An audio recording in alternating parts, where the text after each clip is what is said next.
Hello guys, আমি মিষ্টি চলে এসেছি আপনাদের জন্য আরও একটি নতুন ব্লগ নিয়ে। কেমন আছেন আপনারা? আমি ভালো আছি, আশা করছি আপনারাও সবাই ভালো আছেন। প্রতিদিনকার মতন আজও সকালবেলায় ঘুম থেকে উঠে বাসি ড্রেস চেঞ্জ করে সংসারের সমস্ত বাসি কাজ করে নিয়েছি। আর এখন ওই ঘড়ির কাঁটায় সকাল 10টার মতন বাজছে। আর এখন একটু বেরিয়েছি আমি, মানু আর মানুর বাবা। এরকম সকালবেলায় অন্তত আমরা তিনজন হুট করে কোথাও বেরোই না, তবে আজ হুট করে বেরোচ্ছি না, প্ল্যানিংটা আগে থেকেই হয়েছিল। আজকে মানুকে আমরা স্কুলে অ্যাডমিশন করাতে যাচ্ছি। তো ওর 3 বছর হয়ে গেল, সে কারণে ওকে ভাবছি এখন স্কুলে দিয়ে দেবো। তো স্কুলটার নাম হচ্ছে এলিগেন্ট পাবলিক স্কুল। এই স্কুলটা ইংলিশ মিডিয়াম, এটা ওই নার্সারি টু 8 আছে। তো যাই হোক, এটাই আমরা এই স্কুলটাতেই আমরা মানুকে অ্যাডমিশন করালাম। তো অফিস রুমে আমরা অনেকটাই যা যা ফর্মালিটিস ছিল সেগুলো পূরণ করলাম, যেমন অ্যাডমিশন ফর্মটা ফিল আপ করা, যা যা ফর্মালিটিস করার ছিল আর যতগুলো পেমেন্টস করার ছিল করে দিয়েছি। তারপর এখানে আমরা এই একটা ধাবা মতো ছিল, ওখানে এসেছিলাম, তো হালকা একটু নাস্তা করে নিলাম। তো আমি একটা ধোসা খেয়েছিলাম আর ওর বাবা সামোসা চাট নিয়েছিল। আর এখানে বই দোকান থেকে বইগুলোও কিনে নিয়েছি। আর যেহেতু স্কুলে কোনো ক্যামেরা অ্যালাউ ছিল না, তাই কোনো ফুটেজ নিইনি। আর এই তো এবার আপনাদেরকে বইগুলোও দেখাচ্ছি। মানুষ যেহেতু এখন 3 বছর, তাই ওকে ক্লাস নার্সারিতেই ভর্তি করেছি। ওই জন্যই ওকে লেভেল এর বই দেওয়া হয়েছে। পুরো সেট এসেছিলো এই বইটার। আর এখানে 8টা মতো ওই বুকস আছে আর ওই 4টে কপি আছে মানুর।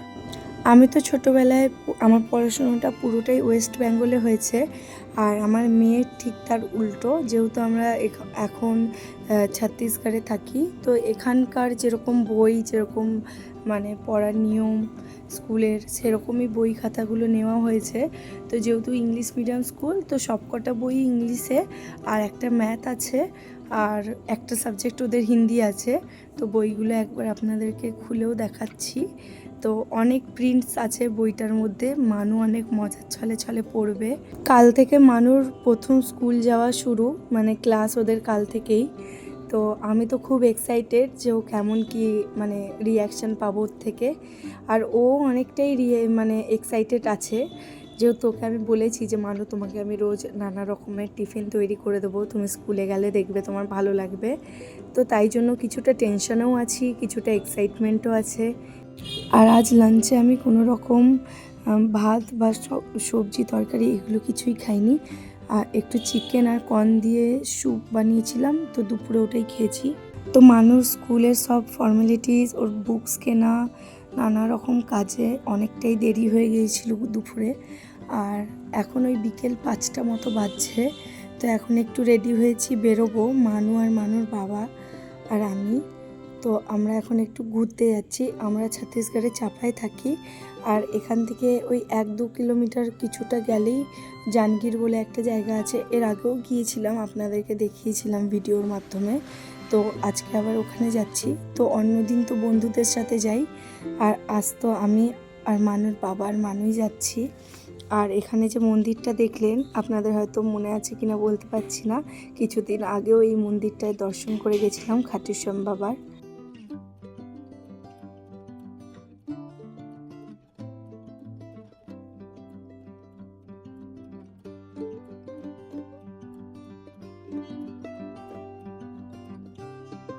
আর জানেন তো, আজকে আমরা জানগীরের যে জায়গাটায় ঘুরতে এসেছি, তো এই জায়গাটা আমার খুব ভালো লাগে। আর আমি বহুবার এসেছি বিয়ের পরপর মানুর বাবার সাথে এখানেই আসতাম ঘুরতে।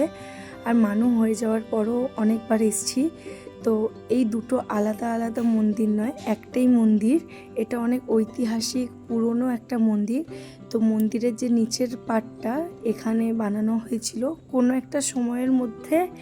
ওই যে আরেক পাশে যে চূড়াটা দেখালাম, ওইটা কমপ্লিট হয়ে এর মাথায় লাগানোর কথা ছিল, কিন্তু কোনো কারণবশত সেটা আর হয়ে ওঠেনি। তাই মন্দিরের চূড়াটা ওই প্রান্তে রয়ে গেছে, আর যে নিচের ভাগটা সেটা এখানে। তো মন্দিরটা এখন বন্ধ হয়ে গেছে, এটা তেমন কোনো পুজো পাঠ হয় না, কিন্তু এত সুন্দর খোদাই করা আছে মন্দিরটায়, পাথরগুলো ঐতিহাসিক অনেক টাচ আছে। তো খুব ভালো লাগে দেখতে।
আর ওই মন্দিরের পাশেই একটা বড় গার্ডেন আছে। তো এই গার্ডেনটা অনেকটাই ভালো লাগে। আর এই যে বড় তালাবটা এই গার্ডেনের মধ্যেই আছে, এত সুন্দর ঠান্ডা হাওয়া দেয়।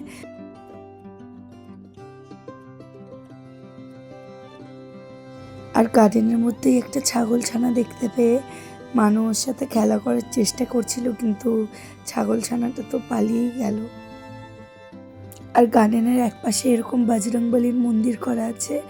এত সুন্দর দেখতে লাগছিল বজরংবলীকে সামনে থেকে, আর সাজানোও খুব সুন্দর রয়েছে মন্দিরটা।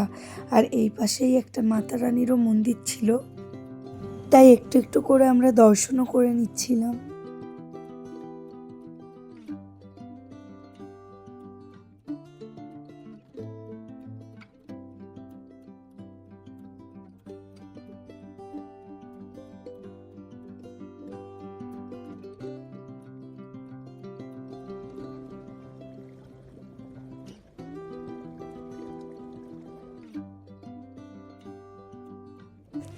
আর মন্দিরটার থেকে সামনে আর এক দু পা এগিয়ে এলে এখানে বাচ্চাদের খেলার জন্য একটুখানি ওই পার্ক মতো করা আছে। অনেক স্লিপার, দোলনা, অনেক কিছুই ছিল। আর দেখুন না মানু কেমন নেচে নেচে চলছে। তো বাড়ি থেকে এসছিলাম আমরা ওই 5টার মতন বিকেল তখন, আর এখন ওই 7টা মতো বেজে গেছে সন্ধে। তো এখন বাড়ি যাওয়ার পথে একবার ওই বিশাল মেগা মার্টেও যাচ্ছি। এখান থেকে কিছু কিছু জিনিস কেনাকাটার আছে, তো এখানে যা যা লাগবে প্রয়োজনীয় জিনিস ওগুলো কিনে এবার বাড়ির দিকে চলে যাব।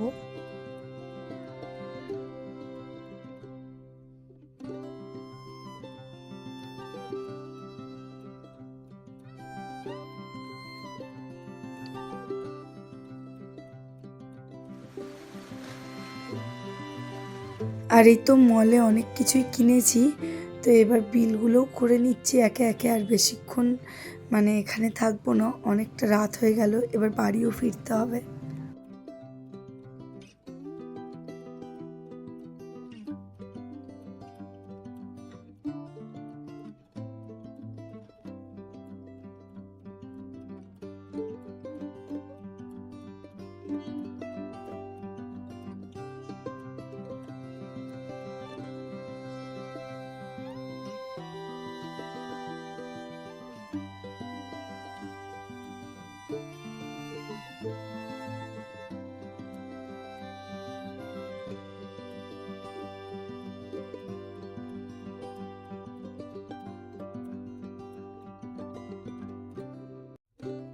আর যা যা মল থেকে কিনেছি একবারটি করে আপনাদেরকেও দেখিয়ে দিচ্ছি। এখানে দুটো ছোট ছোট বোতল নিয়েছি, একটা সস নেওয়া হয়েছে কিষানের, আর একটা জ্যাম নেওয়া হয়েছে। আর মানু যেহেতু কাল থেকে স্কুল শুরু হচ্ছে, তাই এই টিফিন বক্সটাও নিয়েছি মানুর জন্য। এটা বেশ সুন্দর, অনেক কিছুই দেওয়া যাবে।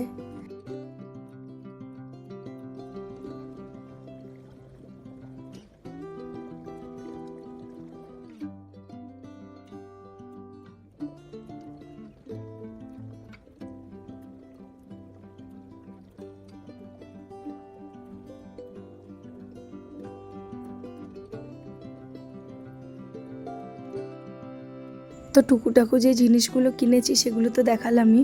আর এই যে এই দুটো গেঞ্জি দেখছেন, এই দুটো মানুর বাবা কিনেছে।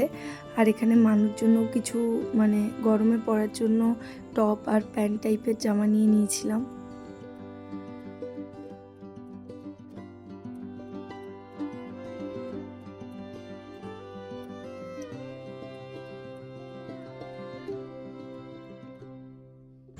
আর আজ সারাদিন অনেকটাই ধকল গেল। সকাল থেকে একটার পর একটা জিনিস লেগেই আছে। প্রথমে তো অনেকটা দায়িত্ব নিয়ে মানুকে স্কুলে ভর্তি করার একটা পার্ট চললো, তারপরে দুপুরবেলা একটু খেয়ে দিয়ে রেস্ট করতেই বিকেলে ঘুরতে গেলাম। আর এই তো এখন এসে এতগুলো রান্না করতে হবে। এতগুলো বলতে কি, এতগুলো সবজি কেটে নিচ্ছি। সবজি বলতে ওই পেঁয়াজ, টমেটো আর আলু। আর বাড়িতে একটু চিকেন আনা হয়েছিল, ওই 500-600 মতো চিকেন আছে এখানে। তো এটাই আজকে রান্না করা হবে।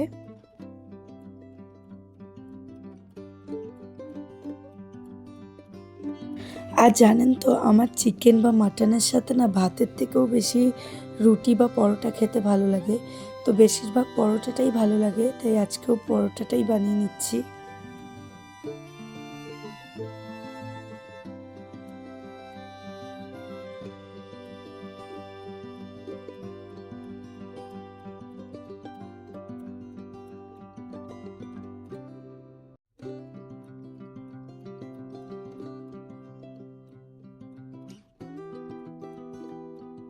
আর মাংসটা যেহেতু একটু কষা কষা হবে, তাই বেশি ছাঁকা তেলেই আলুগুলো ভেজে নিচ্ছি, তাতে একটু আলুটা সিদ্ধ মতো হয়ে যাবে।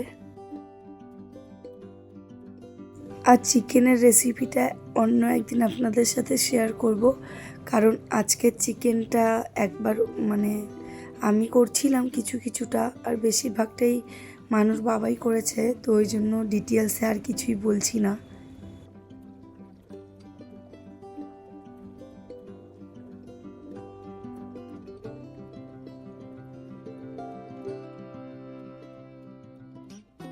আর আজ দুজনে মিলিয়ে মিশিয়ে রান্নাটা করছি। আমি যেমন কাটাকুটি বাটাবাটিগুলো করে দিয়েছি, আর মানুষ বাবা এখানে চিকেনটা বানাচ্ছে, আর একপাশে আমিও একে একে পরোটাগুলোও ভেজে নিচ্ছি।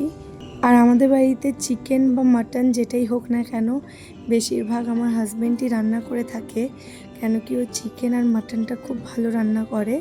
তো যাই হোক, এখানে একটুখানি জল দিয়েছিল, মাংসটা যেহেতু আলুগুলো সেদ্ধ হয়নি, তো এখানে মাংসটা হতে থাক। আজকের মতন এই পর্যন্তই, দেখা হবে পরবর্তীতে আরও একটি নতুন ব্লগে। যদি আমার ভিডিওটি আপনাদের ভালো লেগে থাকে তাহলে একটি লাইক কমেন্ট শেয়ার করে দেবেন, আর আমার চ্যানেলে নতুন হয়ে থাকলে আমার চ্যানেলটি সাবস্ক্রাইব করে দেবেন। ভালো থাকবেন, সুস্থ থাকবেন।